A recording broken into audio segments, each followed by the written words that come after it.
Here we go. Okay. Welcome to the Architects and Heroes podcast video edition. We are clearly in a quarantine situation here. I am Stephen Ruiz of Zygote. We've got Single Cell Orchestra in the building. What's going on, Miguel? How are you, sir? I'm good, man. I'm good.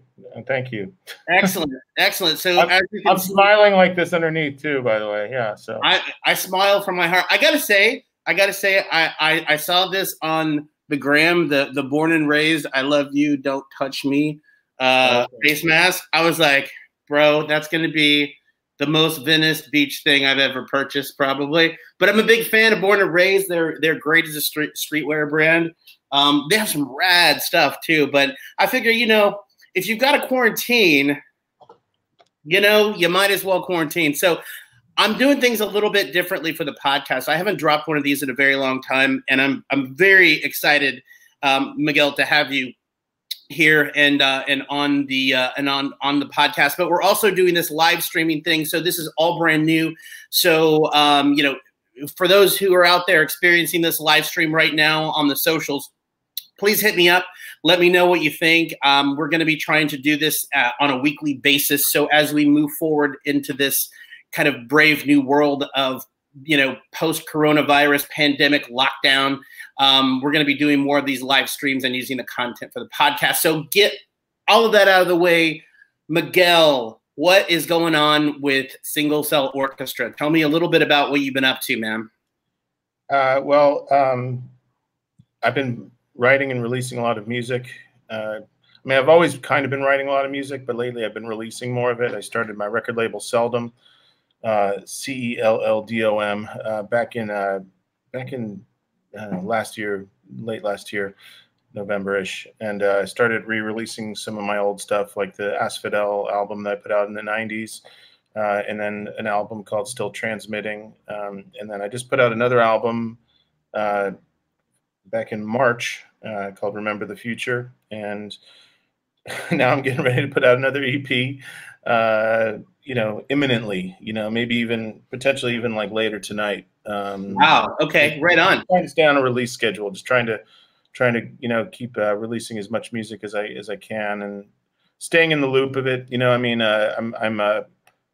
I feel a little bit these days like music that I write isn't done until it's released. You know what I mean? Mm-hmm. That's like the final phase of its life. It has to actually go out. Yeah. Well, and it's such a radically different environment too for artists that are, who have traditionally, like you have over the years, had a record label to be at the helm of dealing with all of the promotional consideration, to deal with all of the marketing, to deal with the physical distribution of product. I mean, I've known you for some time now, right? And in different cities and in different phases of your career. And by the way, I just want to say, from what I've heard so far of the most recent material that you've put out, you're putting out some of your best work to date. I think some of this is really, really incredible work. So congratulations on that. I mean, it's fantastic, man. And can you talk to me a little bit about how kind of your transition going into this sort of from being, strictly a producer to now being a producer and a label head and kind of running your own label and figuring out sort of the path to get to where you want to be as an artist? Well, I mean, I just feel like, these days it's just, you might as well, put out your own stuff. And I've never really been a big fan of sending things off to people and hoping that they like it. And I know that the stuff that I'm making is good and should be out there. I believe it is. Yeah. So I feel like, I'm just going to go ahead. Are you losing me? What's going on here? Okay. No, not lost. I don't think. Are we good? Yeah, we're good. I'm back. So I just feel like at some point I realized I might as well just, amble into this and see how it works, because you learn a lot when you start putting your own music out. You learn a lot, and also, well, whatever be, you can really control what it is that you put out. I mean, you don't have to be like, oh, let's do this and let's go according to your schedule. You can go according to your own schedule. You can release, every month if you want to. You can release every week. It's all about how you want to do it. So yeah, so it's I mean, it's a weird time, to be an artist, period. But I figure the most important thing is that I'm able to get the music out to people who want to hear it, the people who enjoy the music that I make, and also, just feel like there's nothing worse than the feeling of having like a hard drive full of unreleased music that is just sitting around and becoming less and less relevant. So, so at least you can put it out and it's part of the conversation, or at least it's part of, people's lives as it's experiencing now. Because also music is written based on the times that we're living in.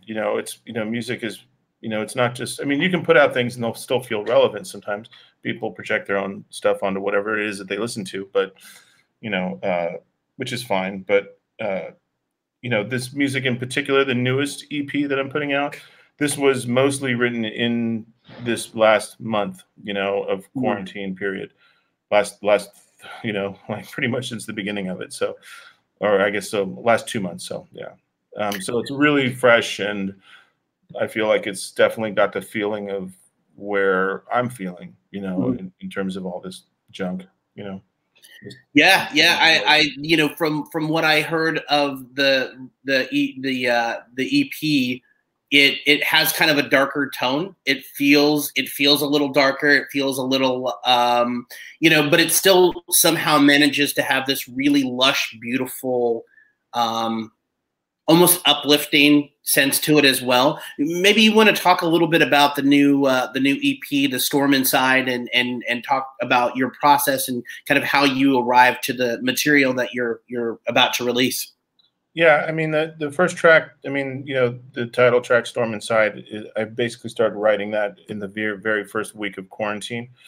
And we had a big storm, right then. And it just seemed like really kind of a fitting title, because I feel like what quarantine has done for a lot of people is it's basically, we have so much time right now with ourselves and with, left with our own thoughts and left with our own feelings about life. It's kind of like an opportunity to like solve your problems emotionally and spiritually in a kind of in a weird little box, and you can, so you can, all those things that, I feel like I've told myself, oh, I never have time to do that. Well, now I kind of have a lot of time to do some of that stuff.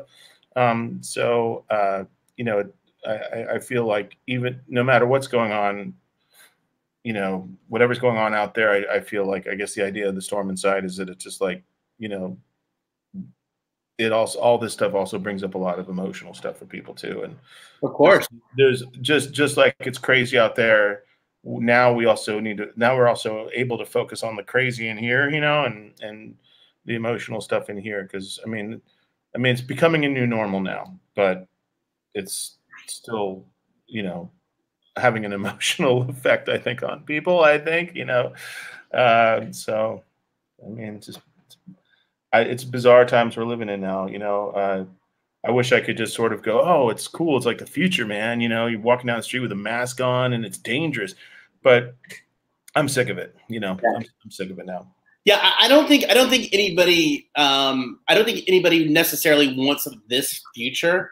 I think but it's really funny because of all the people that I know that I've met creatively and as in my daytime career doing consulting, I don't think there's any one group of people other than sort of like ravers and punk rockers that are like, yeah, whatever, we're just going to keep on plowing through this shit. I mean, people that have experience in kind of the fringe, right? Which I was thinking about, how you and I met when this was when you, Dom, John Williams from Man Made. What's up, John? How, all you guys were in Texas when I was in college, when I saw you play at some undergrounds there.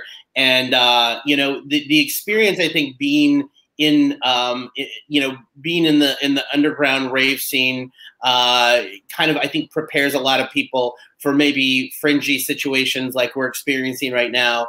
And, you know, to circle that back into the record itself, it feels a lot of what I could hear in there. I mean, it's definitely, it's got a darker tone, but at the same time, I think it's really interesting to hear you talk about how you're taking this idea of like, hey, we're engaging in this type of experience, meaning more of a internal, you know, almost a Buddhist way of looking at this experience, and kind of working on yourself. Can you maybe talk a little bit about, you know, the records, the record itself, The Storm Inside, and kind of, you know, what you are hoping to do in terms of, you know, getting that message across to people that are listening to your music? Well, hopefully it comes through. I mean, you know, it's like it's definitely a more emotional in a particular kind of way record. You know, Mm-hmm. you know, so I mean, you know, I guess people are going to kind of have the experience that they have with it.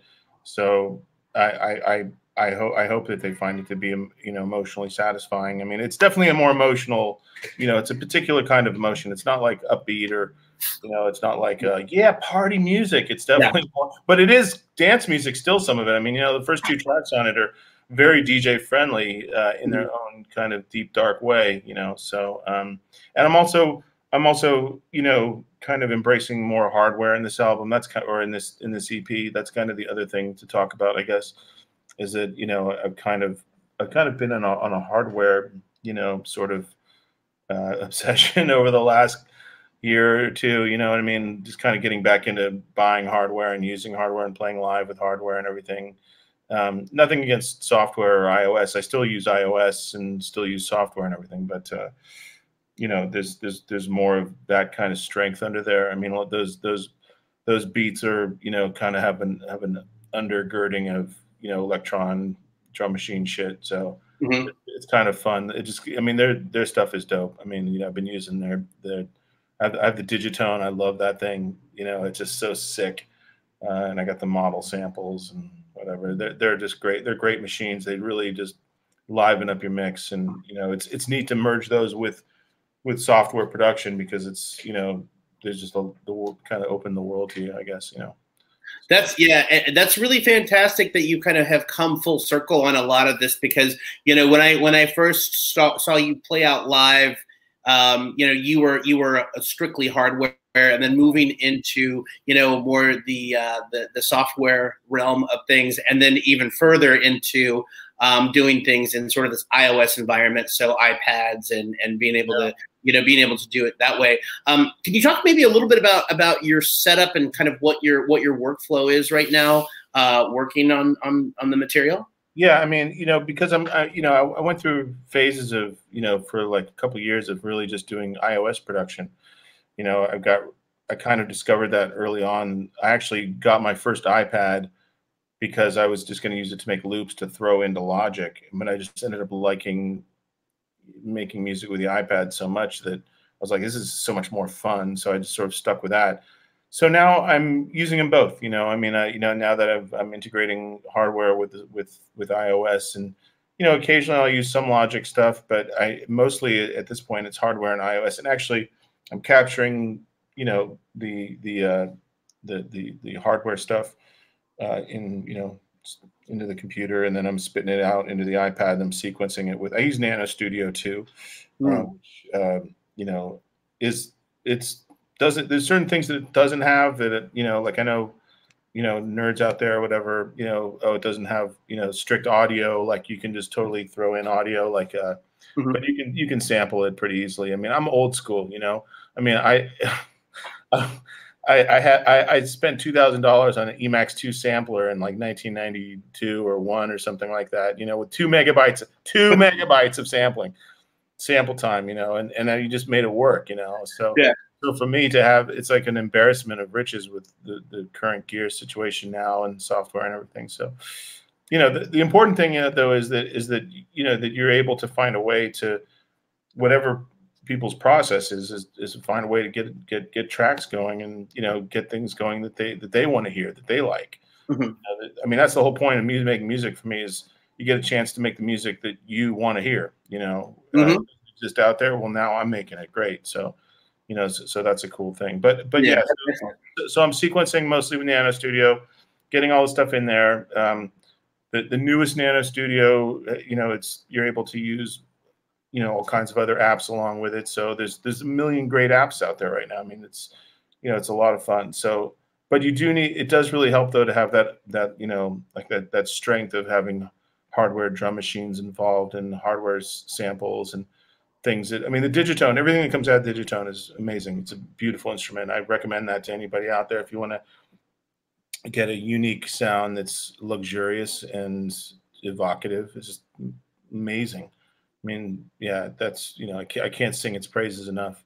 Mm-hmm. That track Metal Waves on the new EP, that's mostly Digitone, actually. And then, a couple other things, but yeah, so, yeah. So how, if you're doing most of your sequencing in a digital environment, in the iOS environment, you're doing sequences on the hardware and you're pulling those into Nano Studio? Yeah. Yeah. I'm pulling that in. So I have a Alesis iDock that I capture things into, and then you just cut them. You just like a sampler, like you just cut a sampler. Mm-hmm. I also am going to start using Overbridge more, which is a way for the Digitone to talk to the computer, but you can use the Digitone as like a plugin in Logic, or you can just put, shovel in straight audio. I'm just going to do straight audio for now because so much of it is just capturing it for me and stuff. And that's actually great because it goes over USB. It's like perfect. It's brilliant.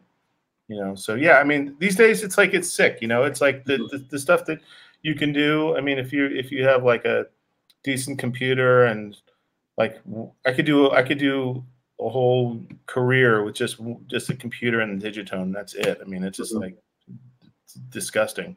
Yeah, it's a radically different. Sounds good, man. Sounds good.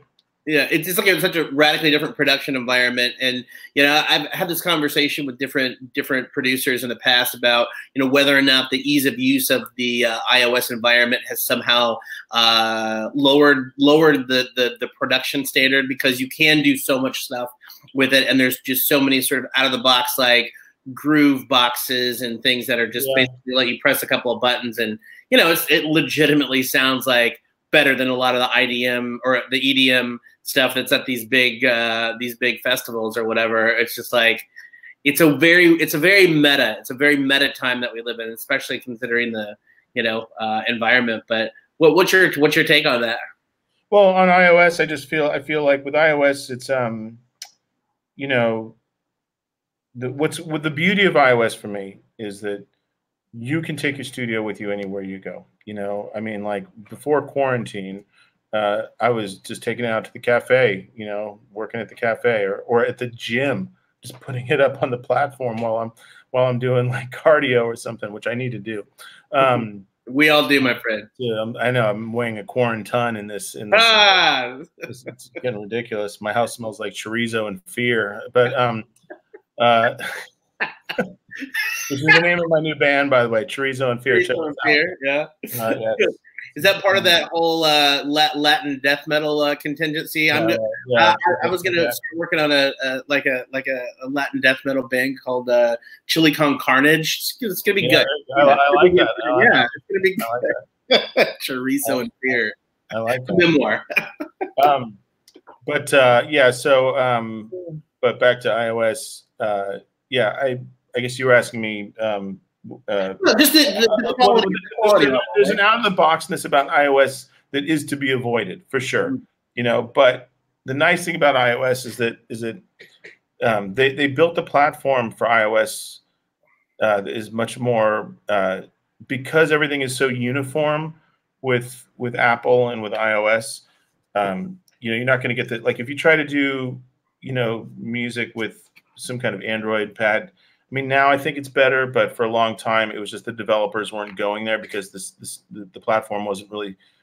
It was like every device that you would get would be running like a different operating system. So you have to have everybody with iOS is kind of sort of always on the same thing, or at least similar. Right. I mean, you know, so depending on what their things can run. So and things are generally pretty backwards compatible, it seems like, in terms of just being able to like use a new app with an old, not all of them, but you know, and some of them they really chug. But you know, so I guess my point is that is that uh, it just ended up being like an environment that's really diverse and really fun, where all the developers went there and made all kind of, I mean, just all kinds of really odd apps. You know, they're like really interesting. It's really, there's like a lot of novelty involved. So it's like, you know, as a musician, you're always like, you know, coming from the old school with hardware, you're always like, oh, that thing does something interesting. How much does that cost? Oh, $500. Okay, well, you know, Yeah. now you can get something that costs like $3, and it Yeah. also it's like, whoa, that's like, what is that sound in your thing? That's this stupid $3 app that's dope. The beauty of iOS, not to drone on about this, but the beauty of iOS is that almost every app that they make renders to wave. So you just have to figure out your BPM that you're working in, and then just start rendering things to wave, and then you can just drop them. There's a lot of utility programs that you can use to copy and paste things, and you can just get a really diverse sound palette into what you're doing. And I don't know, I just find it to be fun. I mean, the fact that it's in its own weird way with that interface, it, you know, just the fact that you can move your hand across things and all that kind of stuff, it just feels to me a lot more like a musical instrument than a computer ever did, you know. So, but Yeah, having said that, you know, there's a lot of great stuff that you can do with computers that's also great too. So, you know, it's whatever your process is. Yeah, I think it's just really a process, right? I mean, and it's really funny because I do think that there's a certain level of like, you know, things have kind of evolved really quickly. And, you know, the thing that I you know, coming back to your material and what you have released a lot of material over the past year, right? And it's been really cool to see that, because I know there was a chunk of time in there, you know, say, you know, 2 years on, you know, in reverse, it had been some time before you had some releases and you know, and kind of navigating that water. So I'm really glad that you got to the point where you have this sort of consistent output of material that you're doing. And I wonder if you could just kind of take me into for the last, let's say, this one that's coming out and 2 releases before on the Seldom label. Once you got that up and running, maybe you could talk a little bit about those releases, kind of your ideas behind it, and also, which I think some people here may or may not know, that you have been performing out live, and you've been doing some live shows. So maybe if we could talk about sort of some of your recent live appearances, and then also talk about the last few releases that you had, maybe starting with the full length that you put out. Sure. Or you can, you know, take the driver's seat and decide which one you talk about first. But we'll talk about the albums first and stuff. You know, I know I've been sort of not putting out music, you know, for a long time, except for like a couple things here and there. I put things out I put a few EPs out on John Druckmann's label, Pretension. Bass Kittens. Bass Kittens in the. By the way, have you heard the thing that he did with Mark Pistol, the PDF project? Yeah, it's dope. Yeah. So fucking good, right? Yeah, so good. Yeah, it's really good. It's Shout really out to Bass Kittens, man. PDF, so good. Yeah, he's been doing a bunch of stuff actually.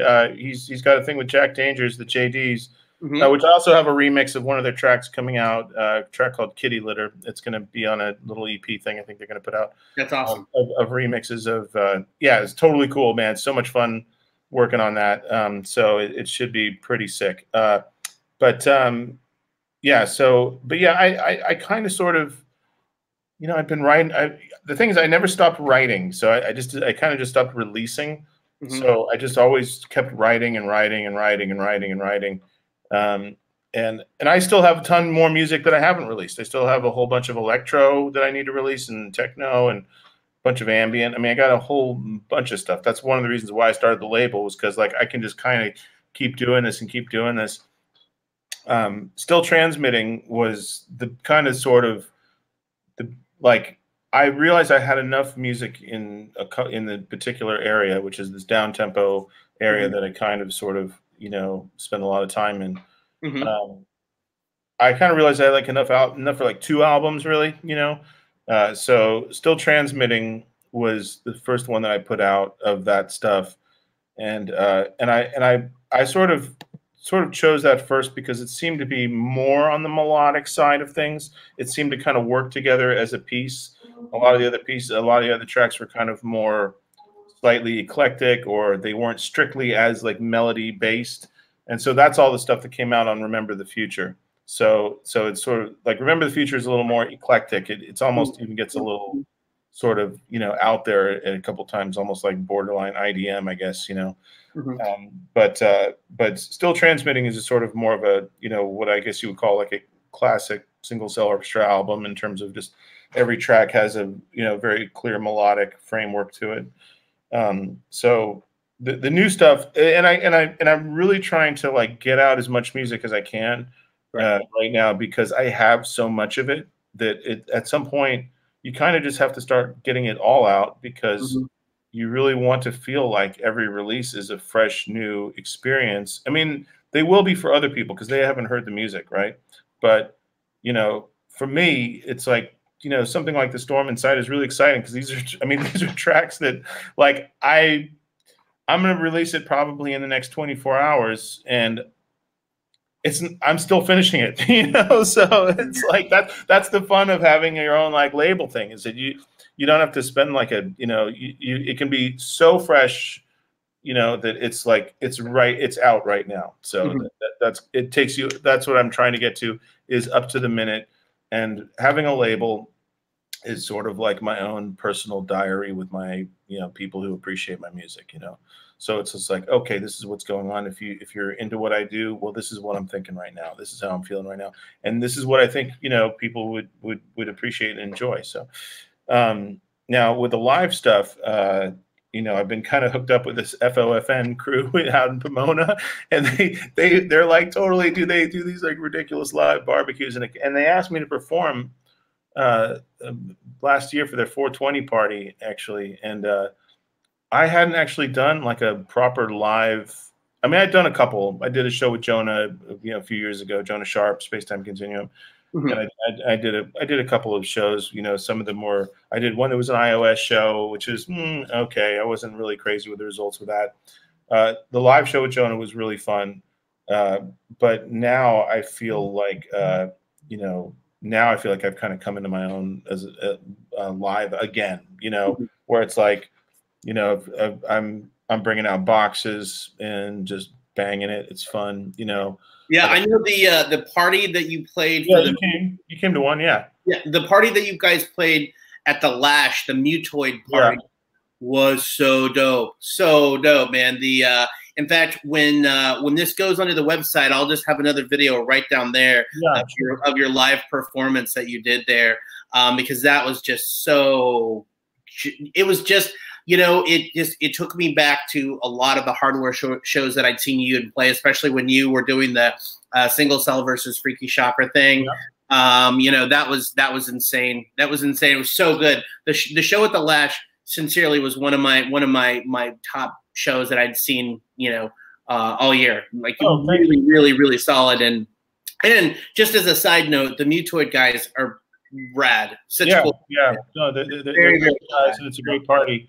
I would hope to play it again when life is leave the house. Yeah, that'd be great. Life is back to normal. That was a fun show, man. That was just like hardware and just nuttiness. I mean, I brought like at that point I had the Digitone. I have a Roland TR8. I have a fucking sorry, I'm swearing.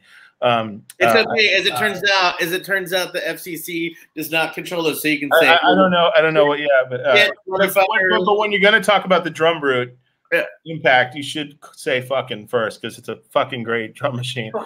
It's so fat. It's so fat. And then bunch of got the model samples in there. That thing was surprisingly sturdy, man. Just sounded so good in there. Like a lot of these big drum sounds. So yeah, it's just fun, man. It's like I'm sure it's been great for you to get back out and kind of play again too. And I think that, like, in terms of your music career, here's the thing about you, which I've always found very, very interesting, is that you have a lot of passion for anything that you do creatively, whether it's doing your comedy, doing your music, doing your acting. You have this really well-rounded. And I in different interviews that I've had with different artists, I bring this question up only because it's so much about kind of what my process looks like, right?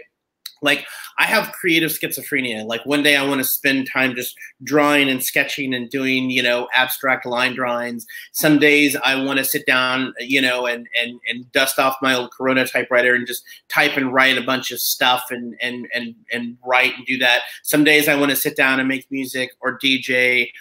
It's just, I have a lot of different kind of hats that I wear creatively. And I know that that's something that you've done as well, you know, in addition to being prolific as, you know, especially in the past, say, year and a half, 2 years, you've been really prolific about getting out, writing music, releasing music, playing shows, things like that. I know you also are heavily involved in comedy and acting. And I thought maybe we could talk about that just a little bit. Sure, sure. Well, in the 90s, in the late 90s, I got really burnt on playing raves and stuff. I got really burnt on the whole thing, and just, you know, you just feel like there's something deeper, and you know, that you need. And so I got into acting. I started studying with this guy Rob Reese, who's a really great method acting teacher. Now I study with his daughter Amy Reese, and she's really great. You know, Meisner and scene study, yeah. So, but I noticed that. And then in 2001, I got into comedy right after 9/11. That kind of was like this sort of. That's a great time to get into comedy. Well, it was like a reaction. You know? It was like a reaction. It's like, yeah. You know, all these things are just sort of like psychic reactions, I think. You know what I mean? Like, you know, and comedy was like, okay, well, we're still going to try to have a good life, even though this crap just happened. Yeah. You know, that's been one of the weird things about the COVID world we're living in now, is that it's a lot harder to get out and do some of those things. But people are doing them. People are still doing them, and I'm still doing them sometimes. I am, you know, but the thing is, I do find that they all feed each other. You know, I do find that you know, I don't know, they all kind of help me. They're all things that sort of strangely help each other. You know, yeah. You know, with acting, it's like you know, the idea is to be able to be in touch with what's going on with you enough to be able to bring that to a role, or to not bring it to a role, or whatever, you know, whatever it is, but you need to know the truth. And I find that some of that stuff really sort of helps me with some of the melodic elements of my work, you know, just knowing what my personal drama is helps me sort of dramatize it in the music, you know, and, you know, I mean, they're all kind of, I mean, you know, they all kind of, you know, comedy is rhythmic, you know what I mean? There's all kinds of ways, you know, that things feed each other, you know, so it's like, even there's a relationship with timing. Sometimes I'll do a stand-up show, and then all I want to do later on that night is just write beats. That's it. You know what I mean? So I don't know. It's just kind of like, you know, I at some point I realized that it's just better to embrace them all rather than to choose one, because what's the point? Yeah. It's not like somebody's going to listen to my music and be like, I hope this guy doesn't do comedy, you know, like. Well, I think you and I have had this conversation before, but if you start to dig into, you know, scratch the surface a little bit on some of the other people that are in, a lot of them are now Los Angeles based, but Kenny Larkin, you know, Warp Records staple, and just sort of intelligent techno god, and Azimuth was one of my favorite records from the Artificial Intelligence series. And, you know, it's funny because Kenny Larkin got into comedy as well. And it's just really, really interesting to me about, and I don't know if it's comedy specifically, but to think about, you know, creative process, right? You know, for me, they're all kind of links in a chain, right? And I do think there are a lot of artists that are like, I do this particular thing, and that's what I do, and I don't do anything else. But I do think there are more and more people that are creatives that are kind of they express themselves in different mediums, because it's the bar to get into those mediums is a lot lower, right? So I can sit down and edit video clips. I can take my phone and shoot some stuff and put it in Premiere and start editing things. And, you know, what you were saying about the embarrassment of riches. I mean, I had, you know, tons and tons of studio in my place back in the Bay Area. And I was talking to a buddy of mine the other day. I said, like, I've got a couple of apps on my iPhone that trump everything that could have fuck Trump, but could do, actually do a better job of making music than all of that gear in that studio, right? I just think the bar is a little bit lower, but I do think sort of having this split mind is, at least for me, one kind of feeds into the other. Writing feeds into visuals, visuals feed into audio, right? Yeah. And realistically, like, the difference between whether or not I'm making beats or whether I'm making a writing or whether I'm editing, video stuff, it's just what window is open on my, I mean, yeah, it can definitely be like that. I mean, I think probably my first love really is music. I think that's really the thing that is like, desert island, that's like I can be I've been pretty happy. I mean, not happy, but that's been one of the positives of quarantine, is that I've been able to really get so much music written and recorded and spend so much time with it, but yeah, I mean, it's, even just life. I mean, just living your life is enough to bring to a creative, thing that it's like that, so yeah, it all kind of feeds. It's they all feed each other, and there's no reason to not do one of them. There's no reason to be like, oh, unless one of them, is so, unless you're like touring or something, I don't know. Yeah. If you're like touring all the time, yeah, okay. But, so at this point, I'm living in Los Angeles, living my life, so I mean, it might change though. Who knows? It might change. I mean, it's at some point, different things be asked of you. But I also just wanted to throw out, I mentioned the FOFN guys. It's what's up? Yeah, what's up, you guys? They do this great party out in Pomona. I want to talk about for a sec, because it definitely has been like a really fun thing. They do basically like a barbecue every few months, and people come out and DJ or play live. And I just want to say, give a shout out to Marcel and Vincent and Dave and the guys and Brock out there, because it's kind of a it's been a really good testing ground for new material, also for getting comfortable with gear, because that's kind of the whole fun of this whole thing, is just like you get comfortable with it and then you can get out and start playing it live. And it's just, so I want to give a shout out, because I do feel like that's been a real important part of where things have been for me in the last year, is getting back to hardware, because hardware is like, it's just so much fun, man. I mean, sometimes you can forget about the fun element in music and just be like, oh, I gotta do this, or I gotta do this composition, but I gotta figure out this track or whatever. But sometimes it's just about banging some fucking techno out in the middle of nowhere, So now, didn't you guys do a live set together? Marcel and I did a couple live sets together, actually. Yeah, they were fun. Yeah. Did you guys record them? Yeah. I've got them recorded. Yeah. Oh man, I would love to. I'd love to get my hands on this. Yeah. I'll send them to you. Yeah. I mean, it's just we just one time we played and we just totally blew his system out. Oh shit. They had to wait. Like someone's like, dude, I think the thing's on fire. It's pretty funny. But so but yeah. That's awesome. Yeah. He's a good dude. That whole crew, they're good guys. It's always good to have fellow comrades in this whole creative electronic music game, because that was one of my favorite things about the early 90s in San Francisco. I had a lot of cool people who I was around and stuff. Obviously, Jonah was a big part. Yeah, Jonah Sharp, Space Time Continuum. Whole Reflective crew. I still communicate with Jonah and stuff, and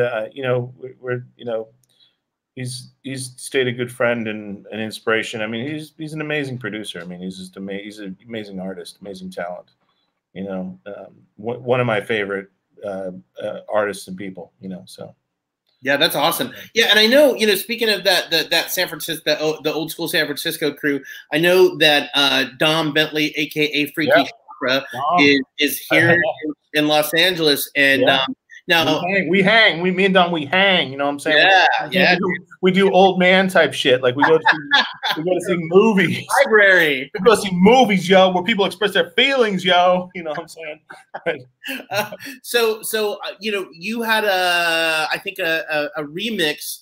Could you? Okay, so let me take back the Freaky Chakra release that came out on Ken Gibson Adjunct Audio. Yeah. And as you had mentioned, they're distributed by Compact, which that's rad, man. Yeah. Been a big fan of Ken's stuff too for a long time. 8 Frozen Modules and you know Appendix Shuffle and all of that, man. All of his body of work is great. But maybe you talk a little bit about the remix that you did for the Freaky Chakra release on Adjunct Audio. Yeah, sure. Yeah. You know, Dom and I have had a working relationship forever, you know, and he asked me to do a remix of this track. I actually did the remix of that track, like, I don't know, 2 years ago, you know, so it took a while to get out. But thankfully, you know, I think, you know, it was like, you know, there's something to be said about making music that is not in the typical flow or sound of where, you know, things are right now, because if you just make it sound a little out there and a little futuristic, it's going to sound good 3 years from now. It's just going to sound good. So, you know, I did an electro remix, and I'm still making electro, you know, I'm still doing that. And so, you know, Dom asked me, I'm going to have him do a remix of mine or something at some point, but I don't know. He's like, you know, you're going to master it. You know, I'm like, yeah, I'm going to, I think he feels like, I think he wants it to be mastered better than I master it.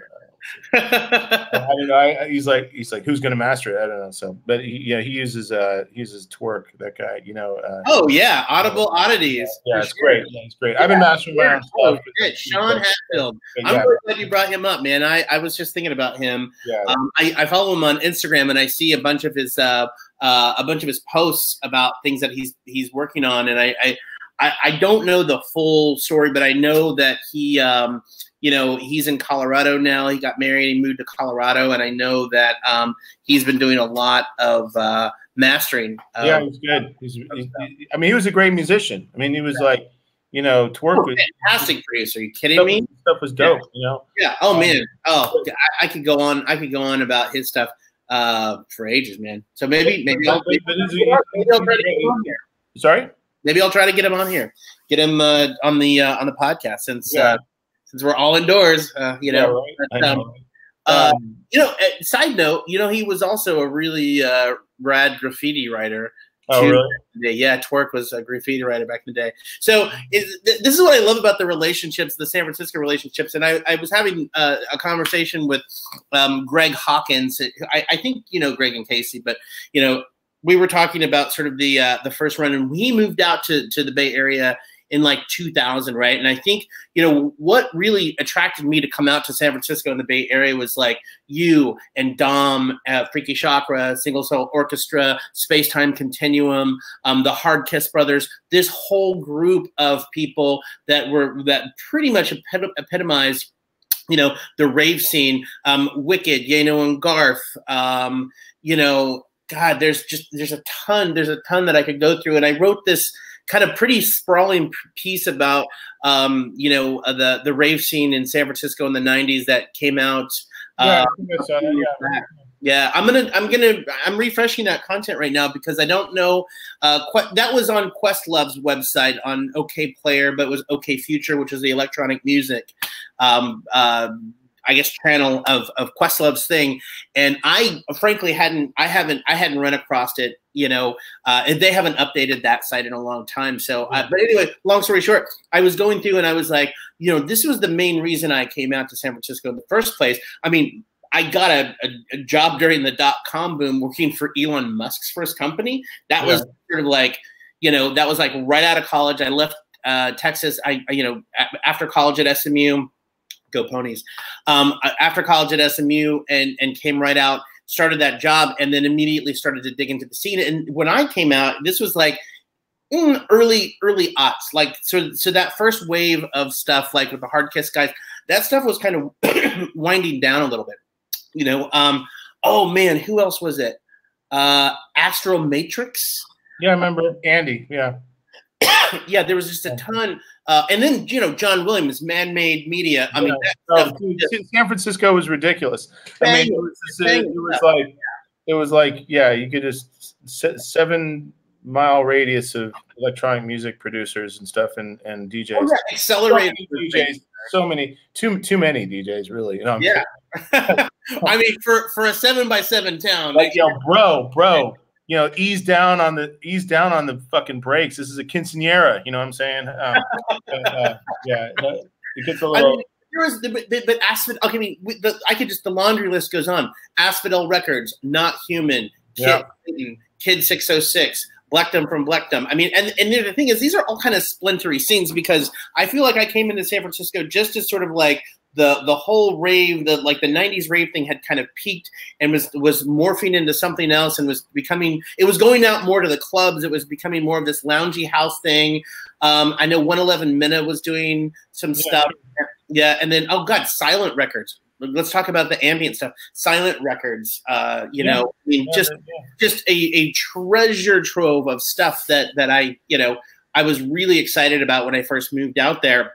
And then when I started doing the Under the Radar parties, it was just like, it was like a totally different scene because there were these wave of kids that were kind of freshly out of college, I guess. You had like Christopher Willits and I think Kit Clayton was a kind of a part of that scene too, of like the laptop techno guys. It was like Torque, Safety Scissors, Sutek, who now goes by Rose or R Rose, right? You know, just this whole big conglomeration of different people doing different things. But I think at its core, you know, it kind of evolved along the same lines as the technology in some way, because I think Torque and Sutek and Kid 606 were kind of that first wave of people that would show up on stages or show up at clubs with laptops, right? To play with laptops. And I remember Kid 606 opened up for the Melvins and came on, and his stuff was really like almost like gabber breakcore. It was very frenetic IDM stuff at the time, and he's done good stuff. I really like his stuff. His name's also Miguel. What's that? I know, and he's also in Los Angeles now. So is he? Okay. It's a side note. Yeah, they were doing a bunch of parties for a long time called Perpetual Dawn, some like Berlin style raver thing. I don't know. I'm too old to rave at this stage of the game, so I'm just like, cool. I'm not too old to rave, but I am too old to go to like a rave where they're playing crappy music. No. They were doing. I've actually been going to some stuff down. You know, there's been some decent shows. There's this space down on like 7th downtown. I think it is. It's like where they have like, you know, you see some fun people. Like I saw Plaid. I saw you there. Oh yeah, Plaid and Jurhada. What is that place called? 18th Street. It's on 18th Street or something. I don't know. It's like 719 or something. It's like a real like a name you have to remember, like the address. And then there's I saw Goldie there, Meat Beat. You know, Meat Beat. A bunch of people. That's been pretty fun. I mean, sometimes you feel these days if you show up at a rave, you just look like you're there to pick up one of your kids or something. You know what I mean? I don't know. Have you seen Rick? Rick? You know, it's like so. But but I'm not above playing. And actually, I just played a rave out in Orlando a couple months ago, and that was all about for the Future Sound of Breaks people. This guy Glenn Morgan brought me out. It was fun, man. It was fun. It was just, you know, just went out there and played a bunch of my electro and stuff, and because they're really into electro in Florida, you know. Oh yeah. So you know, there and breaks and stuff like that. So yeah, so that was fun. Dynamix 2 played and a bunch of other people. Yeah, it was really fun show.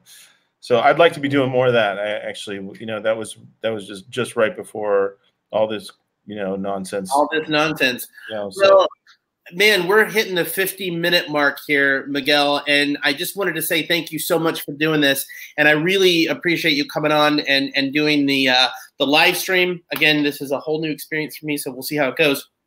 But I want to thank you for coming on for doing the live stream. Is there any place that we can point users to find your stuff so they can get into the latest and greatest work that you're doing as Single Cell Orchestra? Well, I have a band camp that people can check out. I'm getting a website built. Yeah. Website. You know, so we can have pictures. You know, On the content, my website, internet. Yeah. So, but yeah, I have a band camp, Single Cell Orchestra. You know, and actually, right now, just throw this out there. Mention this. Remember the Future album I put out is I've been leaving that up as free or pay what you want. So if people want to check stuff out, that one's going to be up there for a while. I'm just leaving it up as just like a free or pay what you want album because you know it was from the beginning of quarantine, and I figure maybe I'm probably thinking I'm just going to leave it like that until at least the end of quarantine. You know, yeah, you know, like a sort of a thing. You know, maybe it'll be like a marker for me that okay, you know, now I can stop giving a hoot about people again. No, I'm kidding. All right. Now I care about everybody so much. I'm always caring about it. Oh God. Well, I'll tell you what. I'm gonna have this on the Architects and Heroes website, which is architectsandheroes.net. So I'm gonna have this up on the Architects and Heroes website as a page. I'll have links to your Bandcamp page. I'll have links to your it's also Spotify and Apple too. All those places. That's all the spots. So we'll have links going out to all relevant media connections. And in the meantime, also this will be rebroadcast as a podcast over the next few days. So when that happens, we'll actually have some snippets of music from the new record. Thank you so much, Miguel. I really appreciate it. And thank you for those people that have checked out the live stream today. Really appreciate that. And stay tuned because this is also going to be a podcast that comes up in the next 24, ambitiously 24, more realistically 48 hours.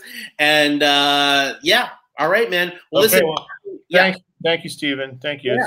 It's been fun, man. It's fun. So it's good to see you anyways, you know. I mean, yeah, always. You know, anytime, man. And we'll have to hang post quarantine. So, all right, to everybody who's checked this out, thank you so much. For those that are listening to the podcast, thank you for listening to the podcast, and we will see you next time. Peace. Take care. Thanks, guys. Bye-bye. Okay.